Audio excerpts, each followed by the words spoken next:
სასამართლოში რა გინდა ჯიგარო, უნდა დაგიჭირონ? არა, ადვოკატი ვარ. ანუ ხალხს ვიცავ. დარაჯი ხარ? არა, ხალხს როცა რაღაცას ედავებიან, ხო. მე ვიცავ. გასაგებია. ესე იგი, კანონები და წესები მაგრად იცი შენა, ხო? ნუ, კი. იცი რა არის? რა მაინტერესებს? აი, ყოფილი ცოლი რო გეუბნება.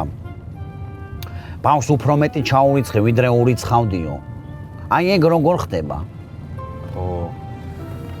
თუ არ ჩაურიცხავ და ის მიმართავ სასამართლოს, მერე სასამართლო დაადგენს თანხის ოდენობას. გასაგებია.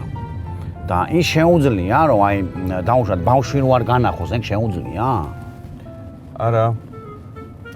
ნუ პრინციპში მაგ ცოტა სხვანაირადაა საქმე. მე კი ვერაფერი ვერ გავიგე, მაგრამ მოდი იცი რა არის, შენ ნომერს ჩავიწერავ რა. და თუ დამჭირდა, ხო, დაგირეკავ და დაგაცვევინებ. კი გენაცვალე, ჩვენს ხომ მაგიტომ ვართ. ხო.